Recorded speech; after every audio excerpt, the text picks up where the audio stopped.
We've been waiting on the release of the Zen 5 desktop CPUs, so I figured I'd go ahead and put something together, but with this, that case is definitely a bit different from what we've seen in the past.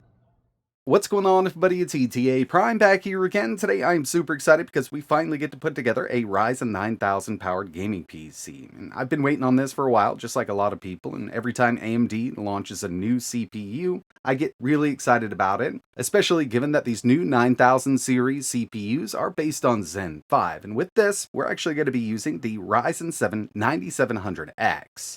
And for this build, I've actually got a really interesting case everything's going to be going inside of. But before we get into it, I do want to mention that this video is sponsored by Urcdkeys. I've been using this site for a long time. They offer Steam keys, Uplay, Ubisoft, but the main thing I usually pick up over here are Windows 10 Pro OEM keys. And right now, if you use code ETA, you can get 25% off, bringing the price down to $17 for that key. And keep in mind, this will also work with Microsoft Office products. We'll use code ETA. As you can see, brought it down to that $17 price mark. Personally, I use PayPal just to have that security, so we'll go ahead and check out. They're going to email that code to you. And now we can use that code to activate Windows 10 Pro. I'm going to head over to my updates and security.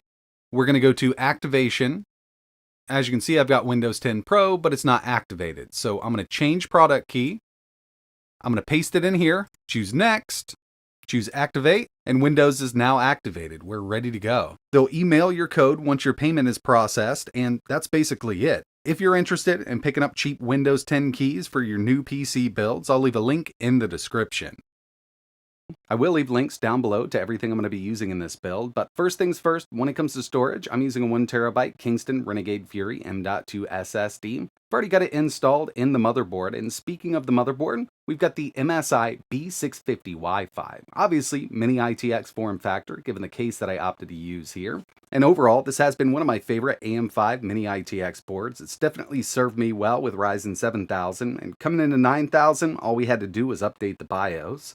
And again, when it comes to the CPU I opted to use in this build, I went with the new AMD Ryzen 7 9700X. 8 cores, 16 threads, based on Zen 5. When it comes to memory, I'm going with 32 gigabytes of Kingston Fury running at 8000 megahertz. Now, I actually haven't tested it with Ryzen 9000, so we'll have to see how it handles it. But we've got a few different XMP profiles that we can use here, 72, 76, up to 8000. But I do know for a fact with the Ryzen 8700G and the same board, I was definitely able to get up to 8000 megahertz with it.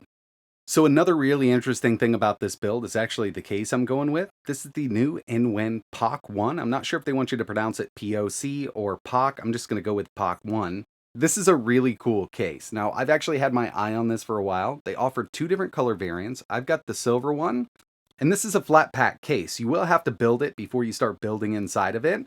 Personally, love the look of the silver. It is made of aluminum, steel, and we've also got some acrylic there with that side panel. It's got a separate compartment for the GPU. It'll support an SFX power supply or an ATX, but we can only go with a mini ITX board in it. And there are a few things to note here. This will support up to a 240mm AIO, but you have to use an SFX power supply in order for that to fit. If you go with ATX, you'll go with an air cooler, and it was kind of a toss-up between what to do here. But as soon as I got my hands on this and was able to kind of feel everything out, I decided to go with the 240mm liquid cooler. And, having air cooling on this chip is something I actually really want to do. But the way this case is set up and the cooler I originally opted to use, it's just not going to work out very well. Now, of course, since this is going to be a gaming PC, I need a GPU. And originally, I was going to go with the 7900 XTX, keep it all AMD.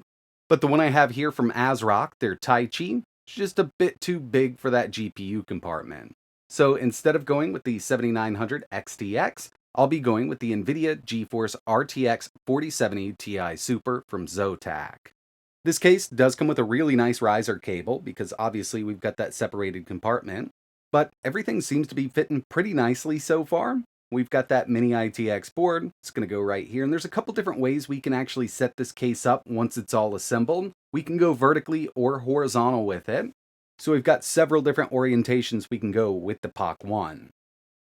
This case does support either an ATX or an SFX power supply, and I was going to go with this P650 from INWIN, fully modular. Actually, it looks like a really nice power supply. But unfortunately, with an ATX installed, you just can't get a 240mm AIO in here. And I'm going to be going with the Thermal Right Frozen Prism 240 in black. This is actually the second time I'm going to be using one of these. They're about $54, and for the price, it's really hard to beat something like this. Awesome cooling performance on the 7700X, so I think it's going to handle that 9700X just fine. So yeah, everything went together really nicely, and for my power supply, I'm using a V850 from Cooler Master. It has much shorter cables on it, so to clean everything up, and I think it looks pretty decent. Now, there are going to be a mess of wires in here because the way the whole thing's laid out, there's just kind of no back panel to hide everything. But once this is all assembled, put together, you're not going to see any of that. And you can set this horizontally if you want to. Kind of looks like a treasure chest or kind of a loot box or something like that. Very modern, kind of an industrial look, and it turned out really nicely. But we need to see how this thing performs. Got a few little things I need to do here and there, make sure everything's getting nice and chilly, make sure all of my drivers are updated, and then we'll see how this thing performs. Alright, so I've been up and running for a little while, got everything updated, everything installed. By the way, I am running Windows 11 Pro here. We've got the AMD Ryzen 9700X, 8 cores, 16 threads. I did take it up to the XMP profile too, that way I didn't have to do any tuning or anything. So we're at 7600 megahertz on this RAM, 32 gigs in dual channel.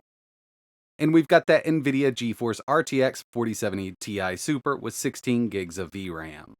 So the first thing I wanted to check out here was just the total TDP on this new chip here. I've got CPU-Z, we'll stress it out. So far, I'm thinking around 145 watts. So we're up to 146 right here. I mean, it's definitely trucking at this kind of wattage, and I just made sure that I'm at auto in the BIOS right now. I have seen a few people talking about they weren't getting the maximum out of the 9700X, but with this board and the latest BIOS update, yeah, I don't think we need much more than this. 145 watts on that thing. Cooler's doing a pretty decent job right now. We'll take a look at all of that by the end of the video, but the first thing I wanted to take a look at were some CPU benchmarks. Then we're going to move over to some combined benchmarks and then get into some gaming. When it comes to Geekbench 6, single core is coming in at 3,301, multi 17,819. Seeing that single core up over 3,100 is pretty impressive here for this 9700X. Next one I ran was Cinebench R24 on single and multi, and to see this beating that M1 Ultra is pretty awesome. We came in with a total single core score of 131 on the 9700X, and when it comes to multi-core, almost right there at 1,300 with the 1299.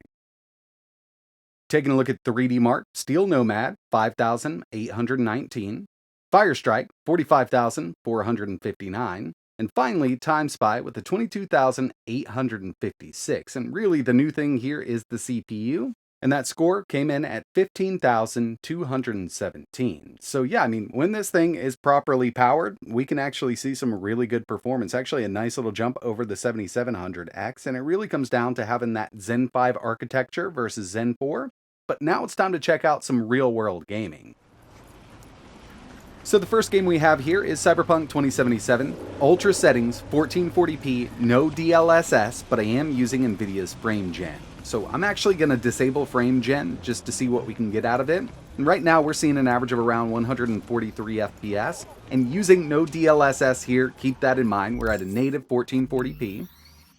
We'll head back into our settings, and we'll just disable Frame Gen just to see if we can run it like this. Definitely wanted that native 1440p. Turn VSync on here just to eliminate any kind of screen tearing. And as you can see, it's more than playable like this. And of course, with that RTX 4070 Ti paired up with this Ryzen 9700X, you can do some ray tracing here. It actually works out really well, but you need DLSS, and Frame Gen isn't going to hurt either. But this looks so good at ultra settings with the native 1440p resolution. I definitely had to throw this one in. Forza Horizon 5. We're at 1440p extreme settings right now. I mean, it's totally maxed out. We could definitely do 4K at extreme settings on this card. We've got 16 gigs of VRAM with the 4070. And if you take a look at Afterburner, that 9700X is jumping up to around 95 watts every once in a while. But our CPU temp is staying pretty low here. This 240mm AIO is doing a pretty good job. We're seeing an average of 182 FPS, and I'm actually just plugged into a 144 Hz monitor, so turning VSync on there will lock it down, and you can have a really fun time with this.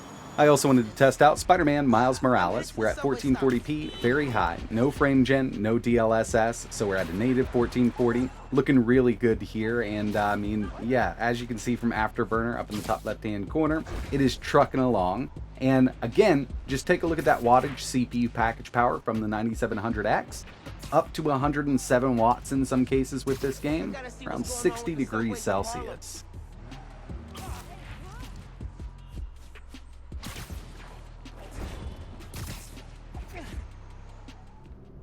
Here's Starfield, and sometimes, I'll go into this game, I'll change some settings, and then go back and notice that it didn't stick. I actually thought the same thing was going on here. Right now, we're at 1440 Ultra, DLSS is set to balanced, and we're using frame gen.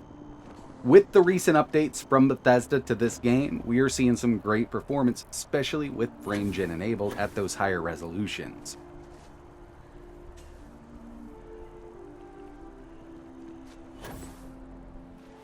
Elden Ring, of course, this is locked down at 60, but we're at maximum 1440. And just taking a look at the GPU usage and CPU usage right now, pretty sure this 4070 Ti Super would handle this game at 4K.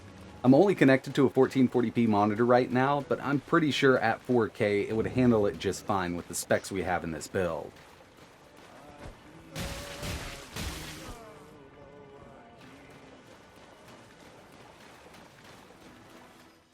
And the final game I wanted to test here was Horizon Forbidden West, 1440p, very high settings, and I want to disable DLSS. I just want that native 1440, but in order to really do this at these higher resolutions, frame gen is something I personally don't mind using, and with DLSS off, at the end of this run, I saw an average of 168 FPS out of this game.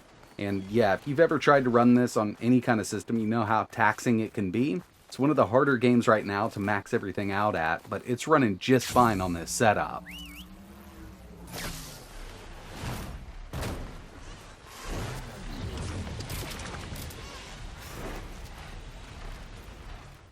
And the last thing I wanted to take a look at here really pertains to the build, given what cooler, case, and everything we used here, but CPU, GPU temps, plus TDP on that new Ryzen 9700X.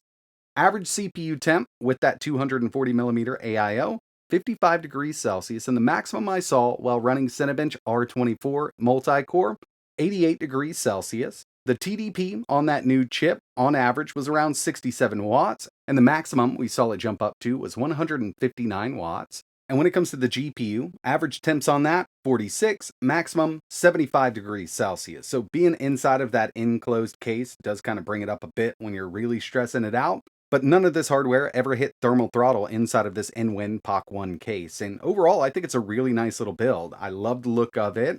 Performance is really good with that new 9700X. And if you're interested in maybe building something similar, I will leave links in the description. I will have at least one more video coming up with that 9700X. I know we've got RDNA 2 graphics built in, but I still want to see what kind of gaming performance we can get out of those. Maybe just emulation on that.